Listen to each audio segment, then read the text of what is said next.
Bonjour à toutes et à tous sur Radio Gazou. Ici c'est Pablo qui va vous présenter son petit programme d'éléments finis. Donc dans le cadre de ce projet final du cours qui porte le même nom. Alors de quoi je vais parler aujourd'hui? Tout simplement je parlerai sérieusement puisque le but ici du podcast est de gagner un maximum de points bonus pour justement la rubrique podcast bonus. Et donc de quoi je vais parler? Dans une première partie je parlerai du programme en tant que tel et du fonctionnement global des fonctions classiques. On verra que tout fonctionne très bien. Et dans une deuxième partie, je parlerai des petites optimisations que j'ai fait et qui rendent mon programme meilleur que le vôtre, tout simplement. Alors c'est parti, on va pas trop traîner. C'est parti, donc si je lance la simulation sur le MH400, comme on voit le moteur tourne très doucement, c'est limite imperceptible, mais c'est fait exprès, j'ai multiplié θ par un très petit nombre pour que la rotation se fasse justement soit très lente. Donc on voit ici que le remaillage se passe plutôt bien sur le MH400, donc ça veut dire que sur les autres maillages il y a encore moins de soucis. Et donc comment je vais faire le remaillage? Tout simplement j'ai défini le rapport de qualité comme 1 sur le périmètre. Pour casser la tête, ce rapport là fonctionnait très bien, et il est même plus rapide à calculer puisque j'ai pas besoin de calculer le jacobien de chaque triangle. Et donc puisque ça marche, on laisse comme ça. Ensuite, qu'on a déjà bien vu que le moteur avait l'air de bien fonctionner, on va maintenant passer aux optimisations que j'ai fait.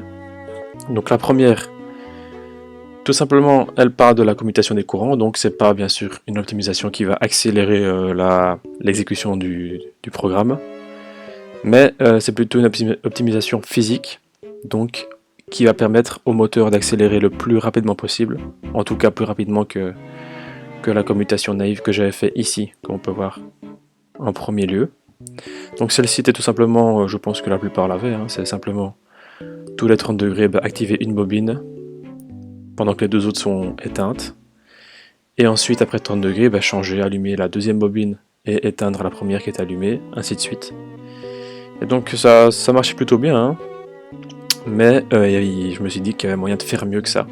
Et donc ce que j'ai fait, c'est simplement je suis parti du même principe, activer toutes les bobines et les mettre à une valeur JS maximum tous les 30 degrés, mais en plus, ce que j'ai fait, on peut le voir ici en bas, j'ai commencé à activer une bobine un peu avant que la commutation précédente, donc d'un angle pi sur 12, j'active la bobine à une valeur moins JS.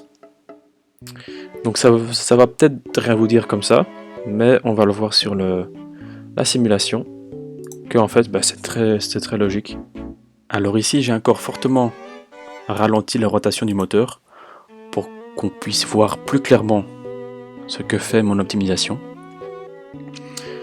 On voit ici que la première bobine du stator est alimentée et elle va donc naturellement attirer les deux pins ici et ici du rotor, et celles-ci vont donc tourner dans le sens horlogique pour s'aligner avec les pins allumés, afin de bien sûr maximiser leur flux magnétique. Et ce que moi je me suis dit, c'est pourquoi seulement se servir d'une seule bobine alors qu'on pourrait aussi allumer une deuxième dans la foulée. Et bien c'est ce que je fais. Je vois que celle-ci en fait je pourrais aussi l'alimenter pour qu'elle attire la pin ici, pour qu'elle tourne, pour que celle-ci soit attirée par la pin allumée ici, afin de tourner dans le même sens et aussi de créer un couple. Et donc c'est ce que je fais. J'attends que celle-ci s'éloigne un peu plus et que celle-ci soit donc plus proche de la pin du stator pour l'allumer. Et quand donc celle-ci se rapproche et sera plus proche que celle-là, j'allume. J'allume ici.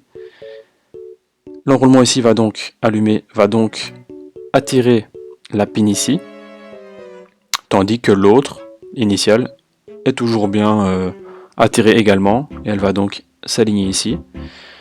Quand elle sera alignée, elle va s'éteindre, l'enroulement ici, l'enroulement 1 va s'éteindre, tandis que lui est toujours bien allumé, et attire toujours bien la pin.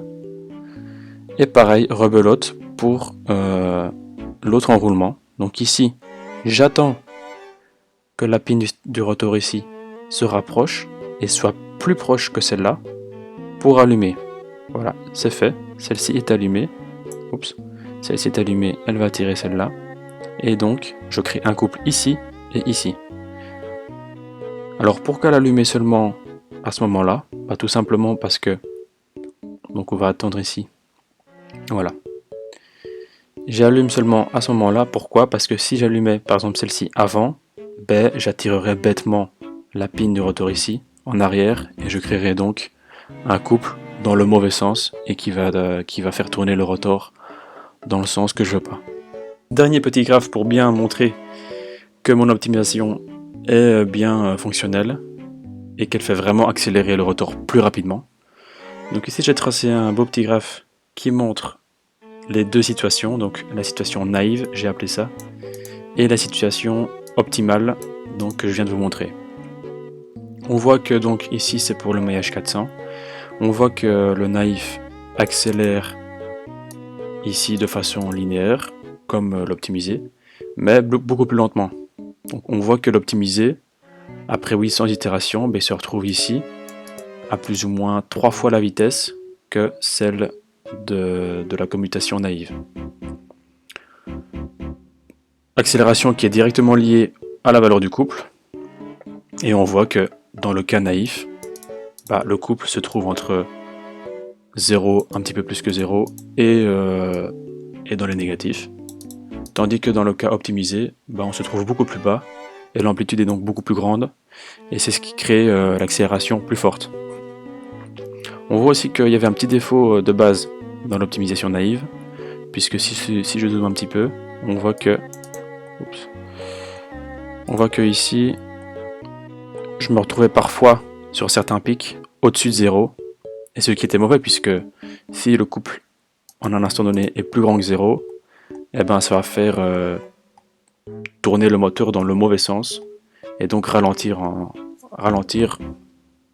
la rotation du moteur dans le sens horlogique. Donc défaut qui est donc bien supprimé dans le cas optimisé, puisque le couple est toujours négatif. Je vais vous montrer une petite dernière démonstration en affrontant le maillage 1667. Pilou pilou. C'est parti, on lance le programme. À vitesse réelle, hein, j'ai plus trafiqué le θ. Et donc on voit qu'il tourne bien, correctement, il accélère très fort, et avant qu'il accélère de trop, on va vous montrer que le remaillage plutôt, se passe toujours très bien. Et que donc le moteur tourne plutôt rapidement, après quelques itérations. Et donc c'est projet réussi, pour ma part. Et je suis bon. C'est fini pour moi. I'm out. Bisous, Radio Gazou.